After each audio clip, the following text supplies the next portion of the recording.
And I remember getting in the car, and I think I said about 2 or 3 times, I was like, what's happened? Like, what's happening? Tell me what's happened. And my uncle Johnny was green in the face. And as we drive up out of the gates, again, I said, tell me what has happened. And the only words he said, and this was the last words that were said in the car journey, was, it's your dad, mate. He's killed himself.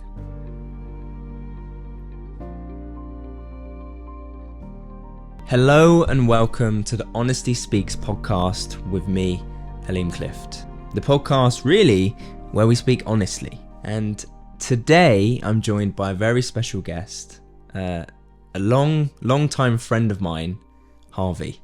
It's good to be here, man. Thank you for having me. Thank you, mate. And before we go into the conversation, because there's been a lot that's happened in your life that I think makes your story quite different from the stories of most young people, right? You're 21? 21, yeah. 21. And so in your 21 years of life, from what I've seen as your friend, is you've gone through so much, you've overcame so much. So we met in secondary school. Yeah. So we would have been about 12. That's where this all started. When we met. A lot's happened since then, I can tell you that. And I think we were quite close coming up through school. I think we've been through quite a lot together. Which has helped our relationship sort of blossom into what it is now. Where I'm sat down with my friend having a nice, open, honest conversation. Yeah. And I think so we met about 10 years ago and went through the sort of teenage phase of our life together. And I think we both had difficulties in that time, right? I had my difficulties, you had your difficulties. And so I think it's just good for context just to say that of how we met. And I've wanted to interview you for a long time, and I feel like you have so much to give. You have, a really powerful story and also some powerful insights for where you're at now. So I wondered, for anyone that doesn't know you, if you could give sort of a summary of your story or your journey in your own words. Mm-hmm. Well, there's quite the story to tell. It's going to be hard to summarize it, but I'll try. My life, Haleem tells you, is interesting. I would say, like you said, I've been through a lot for a 21-year-old male. Probably most of the generation we live in won't have gone through a lot of the stuff that I have, and probably a lot of them probably won't in their lifetime. There's a lot that's happened, which I think you've probably seen has made me a stronger and better person. To put my story into a summary, I guess that I would say from the ages of, from when I was first born to probably about 14, 15, my life was a pretty normal going guy. That's obviously when we first met. At that point, I would have told you my life was perfect. Everything was on track. And I think when you're at that age, you don't ever think that anything can go wrong in your life. And I think the way that people live their lives, that's probably how they continue to think. Because for a lot of people, nothing really truly bad can happen to you, will happen to them until they're quite a lot older.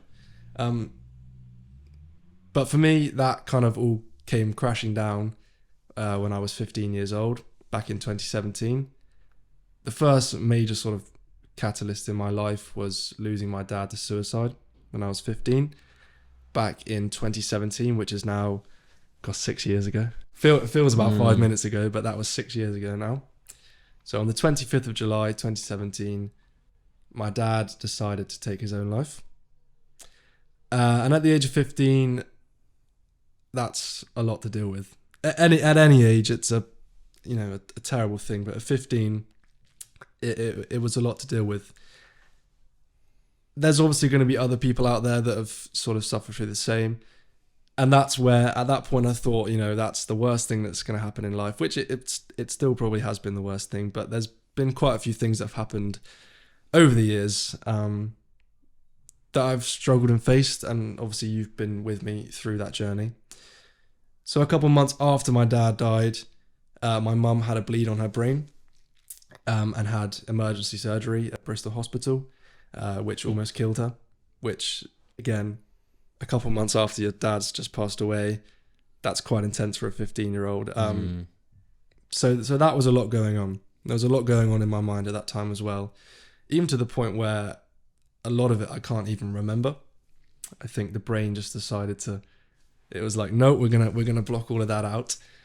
So that happened, and then throughout that next year, 2018, I think we lost another 2 people in the family, and this is I'd never experienced death before, so it kind of felt like everything was just toppling up, and it was like the snowball effect. Everything just kept going. I'd say through the years 2019 to 2020, 2021 maybe, everything was pretty normal. Felt like maybe I was onto a fresh path. Things were starting to look a bit better. I just, as you know, got my job in London working for EY, Ernst & Young, which took a lot of effort, time, dedication. And I was very excited to go work in Canary Wharf with them. And in comes June 2021, where I caught COVID. I know for a lot of people listening, COVID, a lot of people have now had it. It wouldn't have been a necessarily life sort of changing thing for them, but for me, it hit me pretty hard. I was in hospital twice at the age of 19, which wasn't expected, obviously. And then for the next 10 months, I suffered with long COVID, which I'm sure you've probably heard about in the news and things. But that was probably the hardest 10 months of my life. Not only because of the illness, but because of everything that sort of had led up to that point where I had caught COVID, was quite unwell, and it wasn't getting better. And I think everything in my mind just went poof. It let everything out. So through the year 2021, I'd say all of last year as well, I had a pretty intense battle with my mental health, which caused me to, well, made me have to do a lot of work to work my way through that, which has all been a help to you, of course. You know, you've helped me more than you can ever know. Thank you, mate.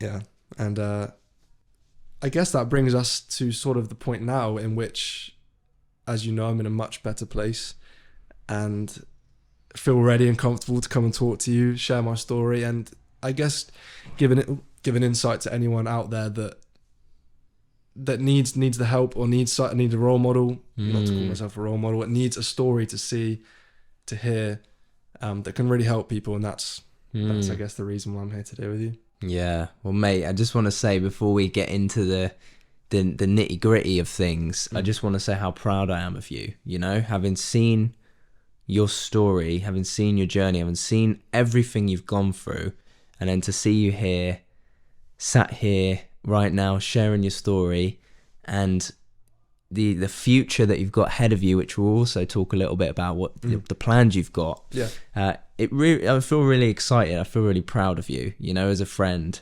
So I just want to say that before we get in. That means a lot, man. And, you know, you've been with me through so much. And I always say this to you. I remember when you met me at probably some of my darkest days, and you said, listen, mate, I promise you that at some point your story can help other people, and you'll look back and you'll think, wow, you know, I've made it through that. I've come out the storm. I remember thinking that this guy's crazy. This is never going to end. But you were so right. You were so right. And, you know, you're proud of me. I'm also, you know, I'd say I'm proud of myself for the things that I've gone through and overcome. And, you know, still battling, but that's what every person has to deal with, right? Yeah, thank you for sharing that, mate. And let's go back then, since before your dad died. So you said up until the age of when you were born, until you were about 14, you had a good life. What was that like? What was your family life like? What was life like from when you were born until you're about 14? I blissful, you know. I didn't, nothing fazed me at all. From those ages, I think, like I said, I would have told you I had the perfect life. You know. So normal family, everyone, you know, well connected, no disruptions from what I would have seen anyway. You know, everything was sweet, everything was flowing, balanced. Yeah. Just a genuinely happy child, which I am thankful for having those years, because I feel like they are such integral years of your growth. And it's nice to now look back on those times and know that I had those times and things, and know that there's more to come in the future. So the first 14 years of your life were pretty normal, pretty stable. You had both parents, you had a loving family, which I know you still do, right? I know I've obviously met your mum and stuff, so I know you have a loving family. And grew up in a decent area, like no problems necessarily with addiction or mental health problems, or not these sort of these issues that tend to that some young people do have to deal with, right? So from the age of 0 to 14, this was your life. And then talk to me about when it started to change. Was there a moment, and maybe it was when you realized you'd lost your dad, but was there a moment when things started to change? Was there a decline? And what was that experience like? Yeah, I'd definitely say it's hard to put into words, but there's almost an energy you can feel, right, in life, where you know that something, the balance is it's out of focus. It's not, everything's not running as sweet as once was thought. I guess where my probably first issue arrived was probably back in school, dealing with some sort of bullying, normal, typical secondary school sort of bullying. I guess that's when things started to not look so sweet, and I started to notice maybe some bad in the world. So that was obviously back in secondary school, around that time, about 14, 15, sort of year 10-ish. The only way through that was the support of my family and things. They're so supportive of everything. I mean, my dad sorted that situation out quite quickly. Yeah. You know, he was very hot on that. But I guess that's when I first started to sing. I guess things started to come out of touch. Yeah. And then I guess the next sort of catalyst was probably May 2017, I want to say, sometime around that month, when my parents decided to split up. Again, I won't go into reasons for that, but again, quite maybe a normal thing, that especially in modern day, for people to split up. But obviously that was quite tough to deal with, because like I'd said to you, my whole life up until that point, I'd known a sweet, togethered family. That's kind of all I knew. And like these things do, it all happened quite suddenly, quite quickly. So that was probably quite a lot to deal with in itself anyway. I guess then obviously the big one came a couple months later when my dad decided to take his own life. And I think from that point, it's like it was the continual spiral of things that sort of that happened. So let's go back to your parents split up. How was that for you as a son, you know, as the son in the family who for most of his life had only known this stable, solid family, plus there was some issues going on at school, like, you know, with, sounds like a bit of bullying and stuff like that. Yeah. How was that for you? What was that experience like for you? I mean, it was definitely difficult. I think any person will tell you that when your parents split up. It's not something you want to see. When you grow up, you do assume that sort of your parents are soulmates. They're forever. That's all you've become accustomed to. But I wouldn't say it fazed me too much at the time. You know, I don't think there was enough maybe time to sort of process it. Like I said, it was only about 2 months until obviously the big event happened. So I guess there wasn't too much sort of processing of what went on. But it was hard to watch, you know. There wasn't any picking sides. There was none of that. It was all quite sweet and amicable. But again, there was that division that I hadn't known before. Mm. There was that tension that was never there before, and all of a sudden was here. And it was even the thing of like coming to school and being asked about it by teachers, or nothing on them. They're like checking you're all right and stuff. Obviously they've been told.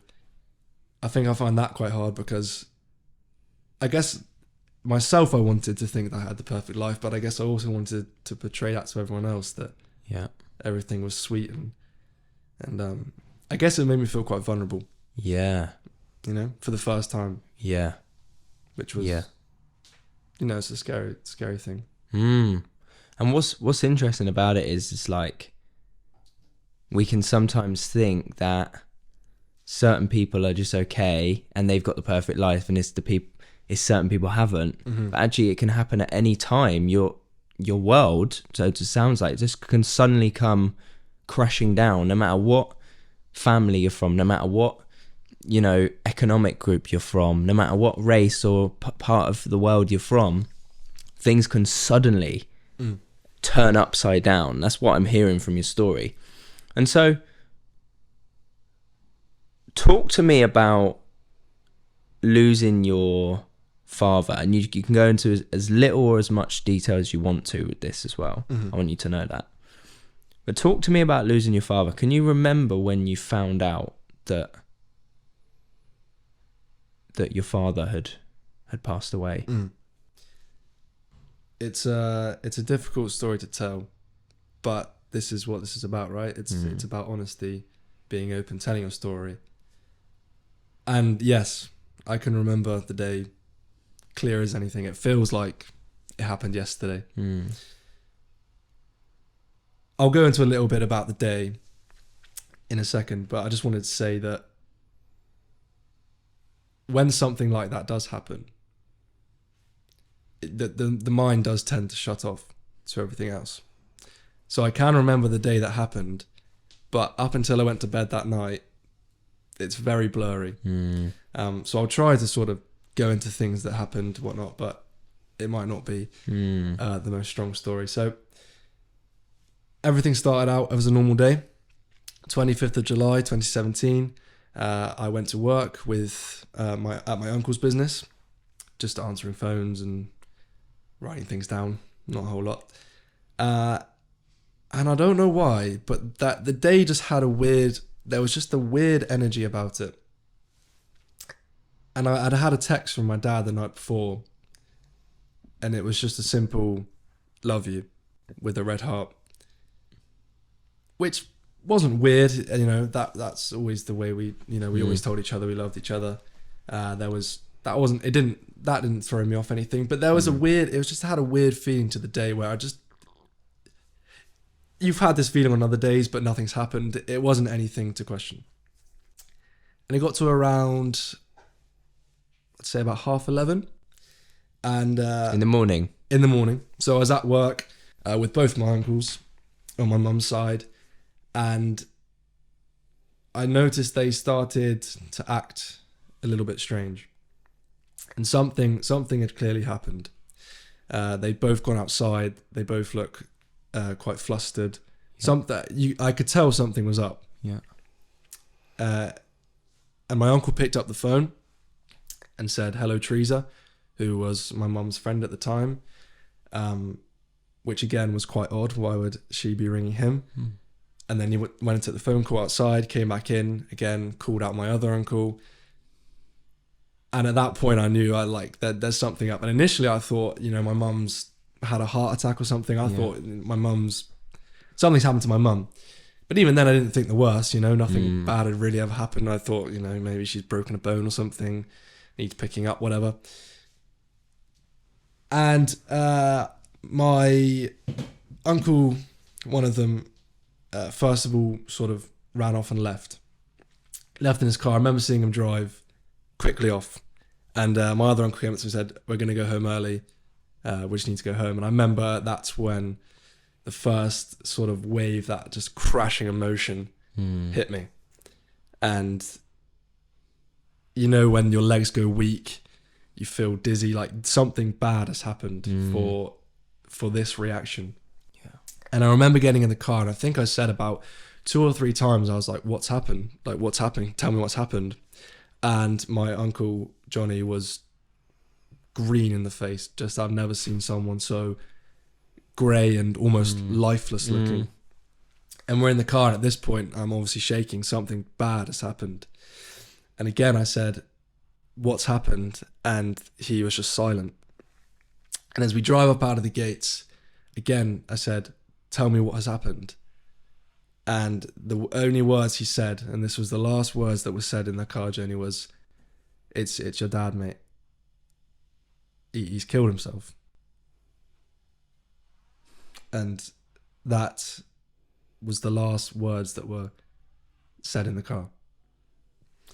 So we're driving off, and the first minute, I'd say, I was just silent. It almost felt like I'd lost hearing. Everything just kind of cut out. It's like one of those massive moments that happens where it's like shit, this is real. And I remember about after a minute, nothing had been said. He'd put his arm around my shoulder.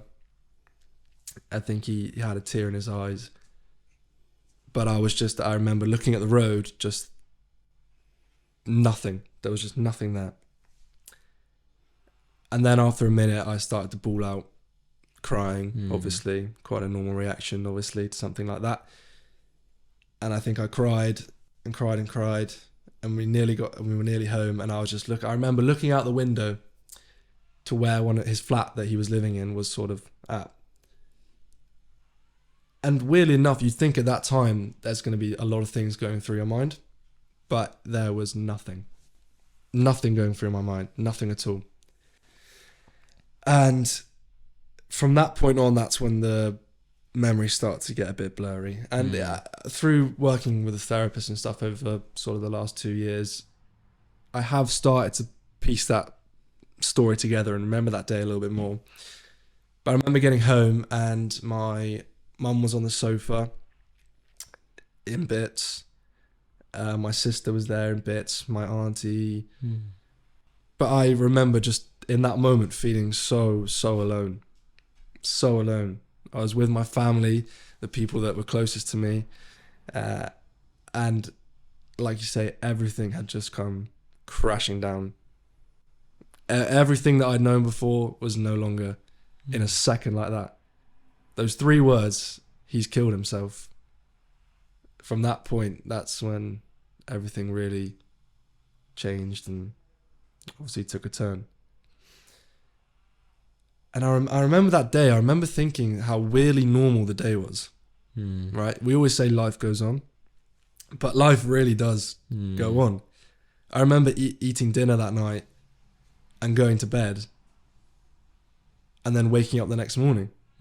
Everything was normal, everything kept going, which now just sounds absolutely crazy to me that's how it played out, you know? Life just kept going. And I guess from that point onwards, there's very little that I can remember. Yeah. And so, this is, wow, mate, I feel really quite emotional listening to that. I really do. It's I hadn't heard that story in that detail before. And so, you find out you've just lost your dad. How did you take that in terms of, with it being your dad taking his own life, did things suddenly click in? Were there suddenly things that made sense, or was there any like signs leading up to that, or were you just totally couldn't even believe it? The only thing I do remember is being sort of told that maybe he was suffering with depression, and that he hadn't been taking his medication. I think I remember asking him like I want you to go to therapy, get better and stuff, take your medication, go see a doctor. I think I remember like being quite, abrupt with him, saying, you need to do this. You're clearly not well. But the problem with my dad is that I think he came from the generation that everything's okay, right? Everything's fine. So to his children, he wanted to appear the most strong, father figure, hero, in which that's how we saw him. I see him still. But he was clearly suffering a lot. So the only warning signs I knew was that, he was maybe suffering with a bit of depression. But you can never, ever imagine that coming from depression. And if you told me the word depression at the age of 15, I probably wouldn't have, I thought, oh, he's a bit sad. But no, I don't think I could have ever imagined that coming. So when it did happen, it was a complete mind blow, if you will. And what was it like for you losing your dad to suicide versus maybe if you'd lost him in another way? What was it like specifically losing your dad to suicide? Yeah, so it's a tricky one, really. It's something that I've definitely questioned over the years. If he had died in a car crash, or if he had died from a heart attack, or if he had died, let's say, from an illness that was known about and things. And I think the emotions that come along with death are pretty standard. Whatever kind of happens, whether it's sudden, whether it's long, you still feel all those emotions, and it's a pretty similar experience. But where I feel that it differs is suicide, because there's something so different about suicide compared to any other type of death, right? That you can't really put a finger on it. It's something so out there and different to anything else. They've made that choice, okay? Every person that takes their life has made that choice. It might not be their logical brain talking, and clearly not. It's an irrational act. It's not something that can ever be, justified. But I think there's something about suicide that's so sudden and hard to take, the fact that they've decided to do that. They've decided to make the choice to leave you, right? And it's not that they've decided to leave you. That's not obviously what it is. But they've made that choice knowing that they're going to be leaving you behind. So I guess that is something that I still to this day really struggle to comprehend, is that the choice was made, and it wasn't a split decision. He knew he was going to do that. I'd seen him 2 days before and he knew he was going to do that. Okay. So that was, I guess, quite a hard thing to deal with. And if you would have known he was going to do that, if he told you those few days before, son, this is what I'm going to do, what might you have said to him?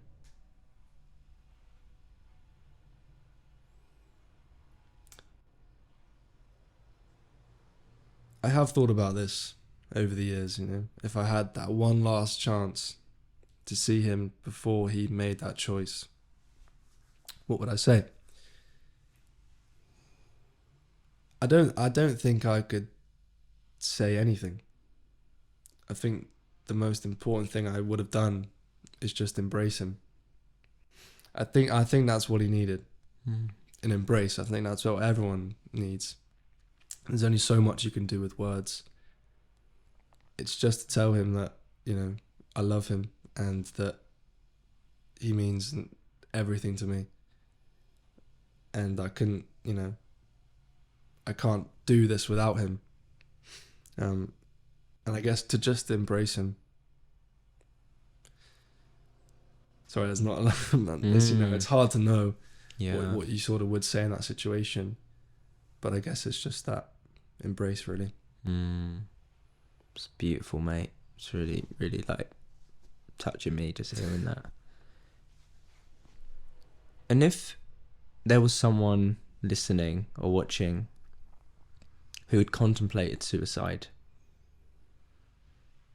What would you say to that person?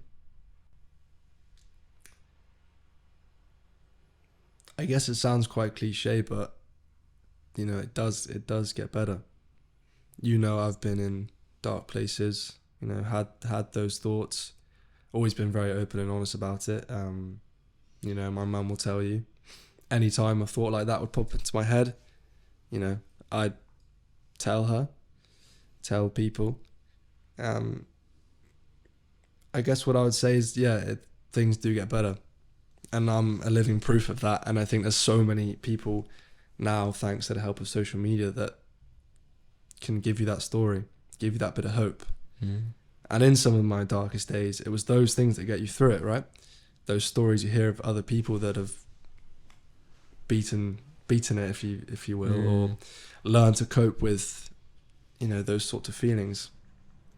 And through just talking to people, I now know so many people that have been at that point in their life and have now started to sort of work with their issues and address them, and they're now free and living, you know, their best life. And I guess if I could just talk to someone that was contemplating doing that, I would say, just stop. Just stop. And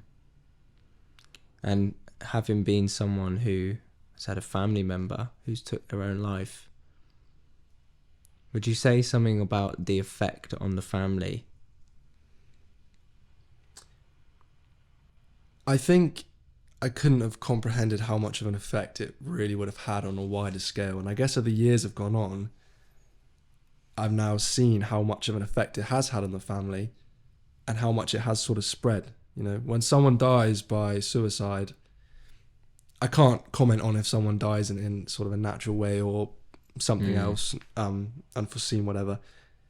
But I think when it comes to suicide, there's so much politics involved. There's so many moving parts, you know. Who said this? Who did what? Why didn't you do this? And even though it might not be said to each other, I think there's always that tension between a family that happens. When it first happened, I thought it would bring everyone closer. But from my experience, it's driven everyone apart, really. And it's really, really, although it's not spoken about, I know the impact that it's had on my immediate family and the wider family and friends and in the public. There's just so much that from a result of that, politically, that it influences. I would say as a family, because they are the closest people to him, right, there's always going to be that what if, you know, like what could you have done, what did you do, sort of thing.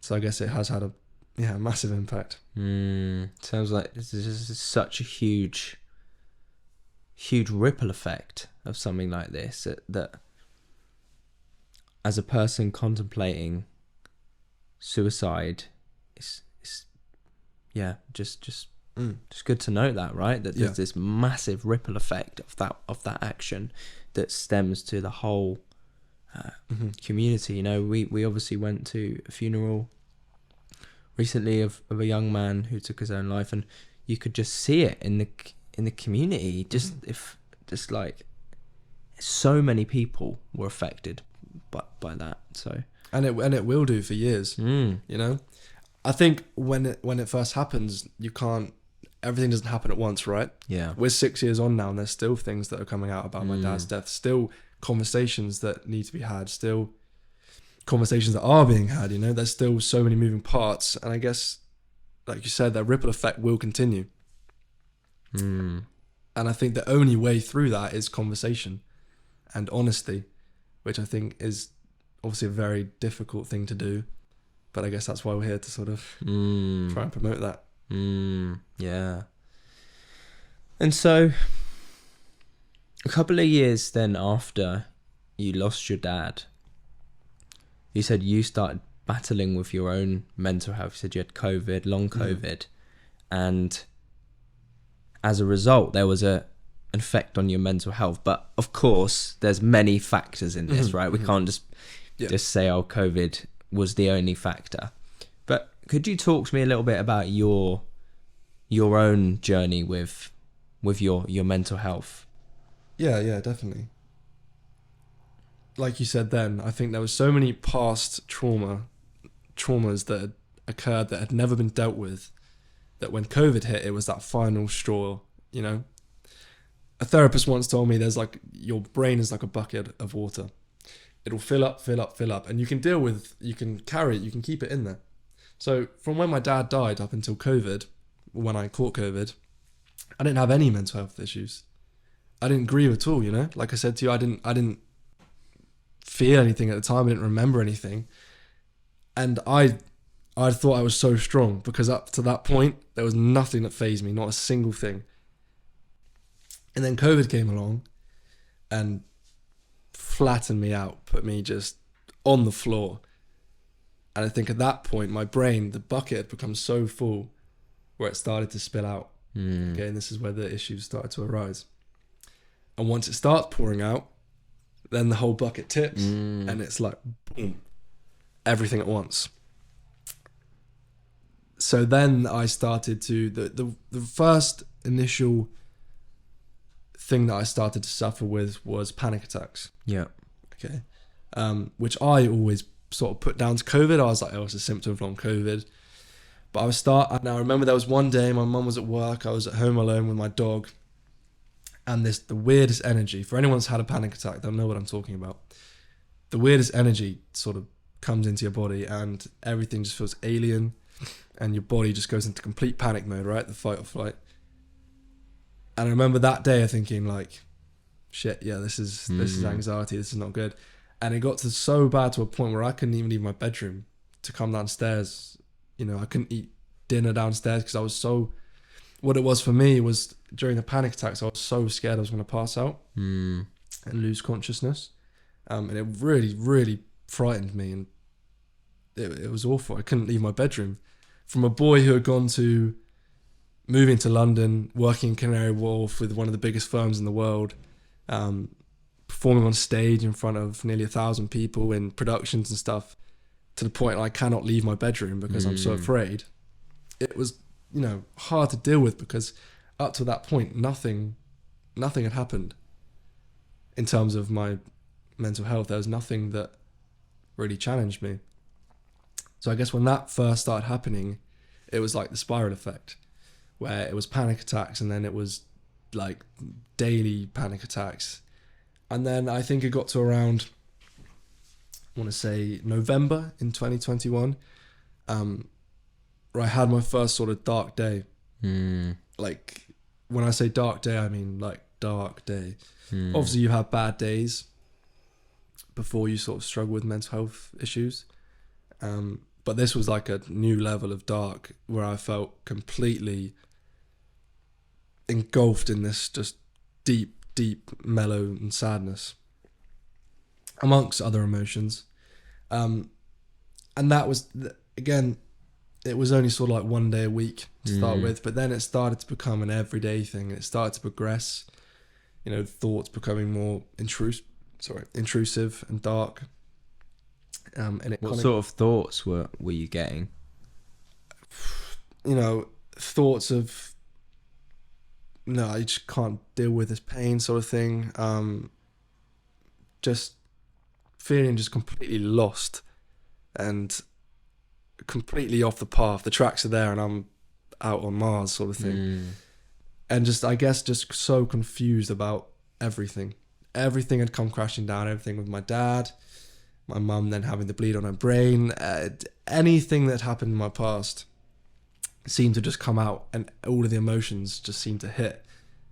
And I think when you're having those emotions, like you would have experienced, that's when your body starts to panic and feel like it can't deal with it. So those thoughts, I guess, were just of a panic of the state I was in.